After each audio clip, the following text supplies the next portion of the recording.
Have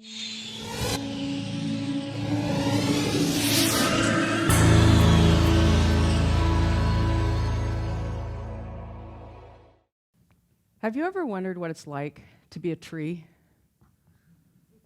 Nobody. There's somebody, see? I thought it was just me. But for me, I think there's more of you out there. But I think for me, it's actually a side effect of my job. I work on mountain pine beetle, and this insect has the dubious honor of having developed over just the last few years what is very likely to be the largest insect outbreak ever recorded by humans on the planet.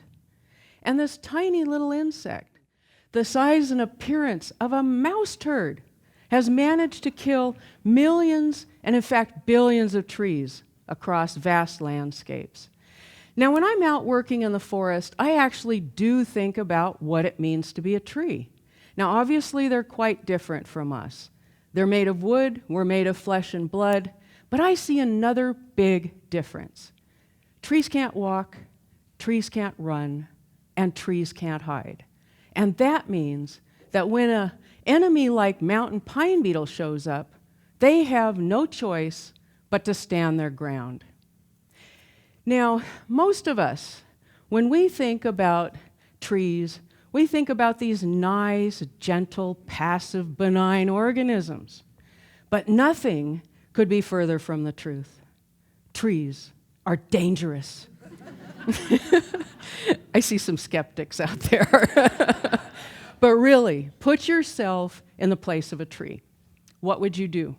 Would you just stand there? Would you fight back? You'd fight back. And that's exactly what trees do. Trees are armed with an amazing array of physical and chemical weapons. They fight back, and they fight back really hard. So if you're a mountain pine beetle, trees pose a significant challenge.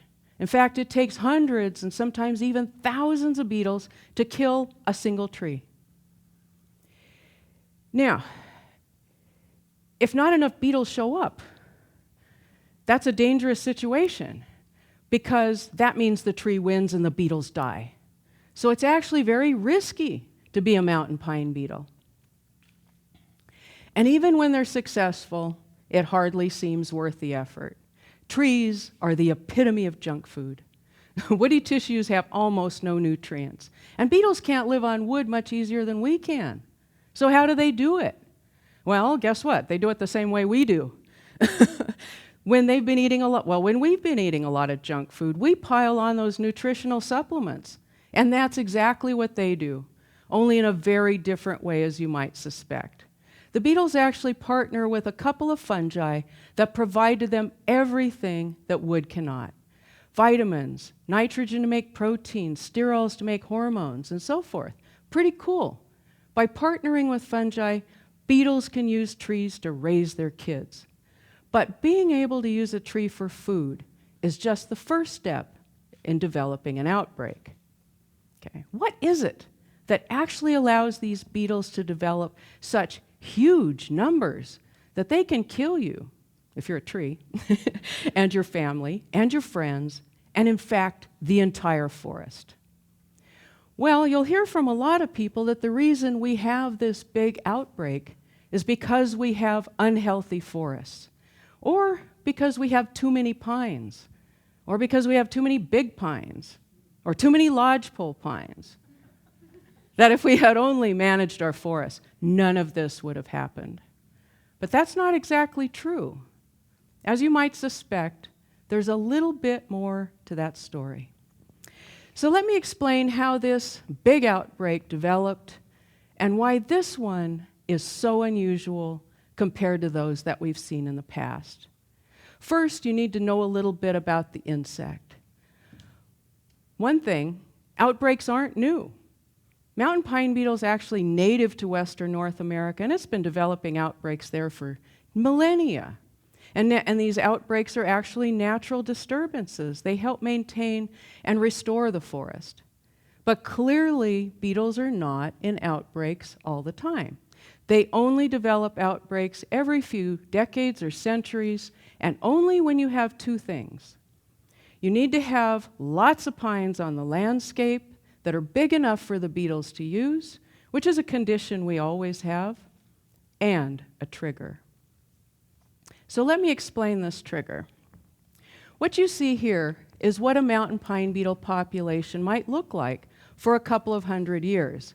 And what you can see is that the beetle is present in very low numbers most of the time. And so at this point, if you're a tree, you should feel very safe, because the beetles are actually at the mercy of their own low numbers. There are so few of them out there, they can hardly ever kill a tree. And those few trees they actually kill have disease or they're damaged and can't fight back. But of course, somewhere along the way, we get a trigger. And for mountain pine beetle, the trigger is a change in climate to warmer and drier conditions. And at this point, if you're a tree, you should start to worry, because warmer temperatures allow greater productivity of beetle young and greater survival of their young over the winter. And that means more beetles. And drought stresses trees, and that lowers their defenses, and that lowers the numbers of beetles it takes to kill them.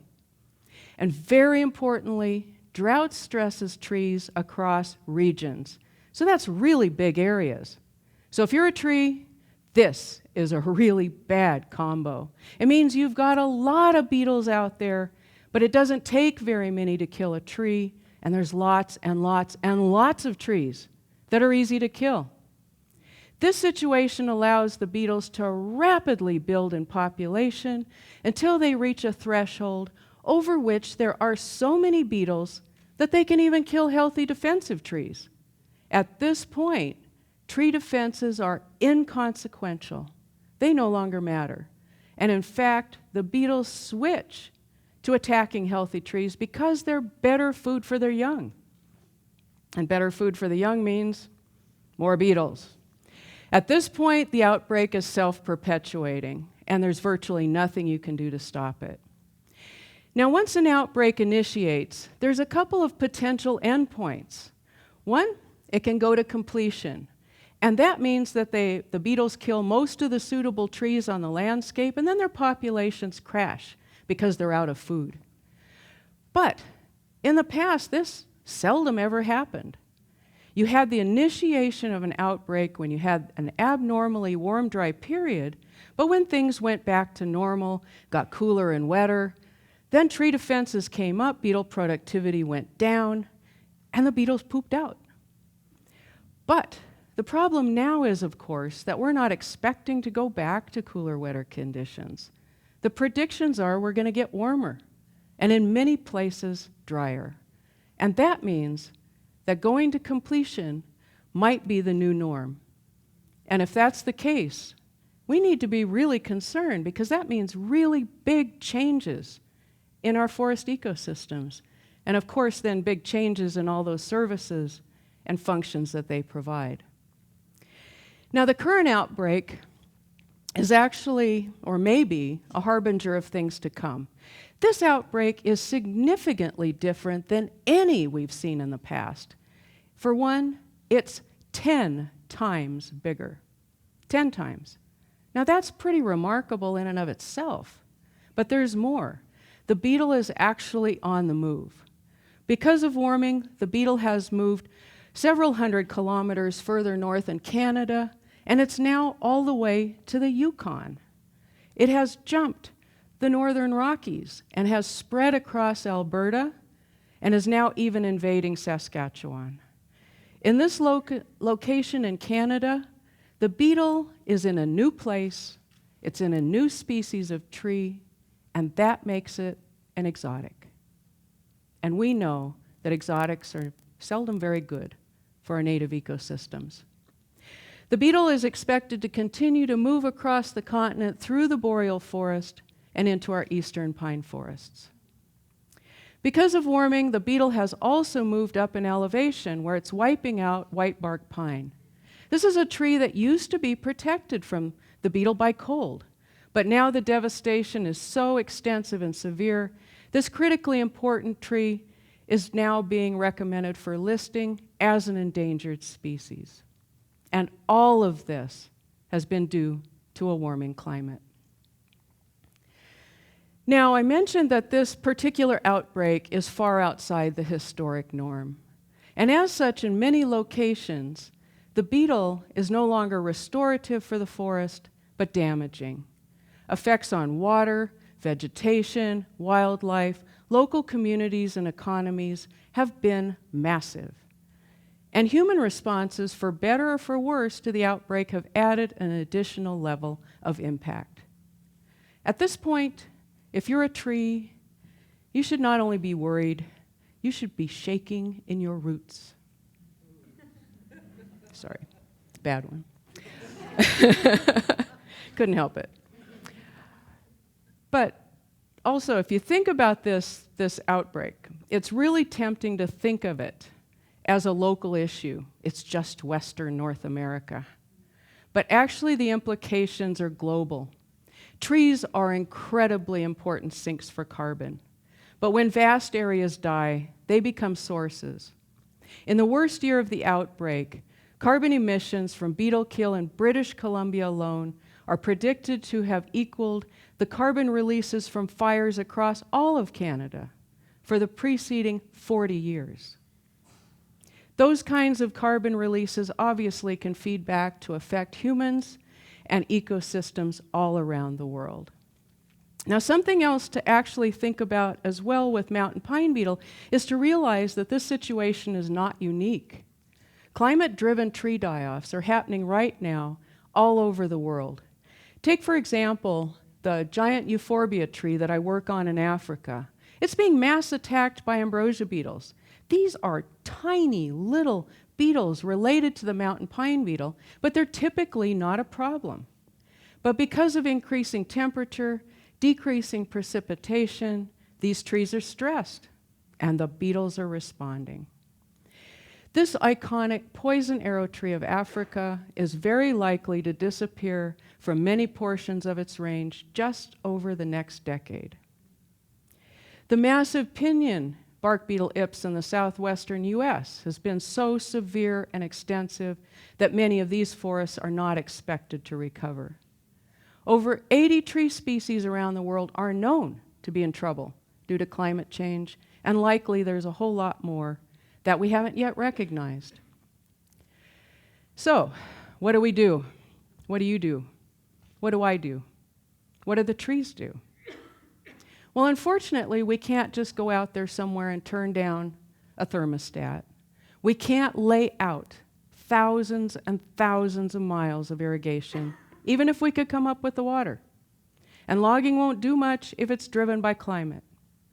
So we need to finally go to the root of the problem and do something about our emissions of greenhouse gases. And we need to do it soon.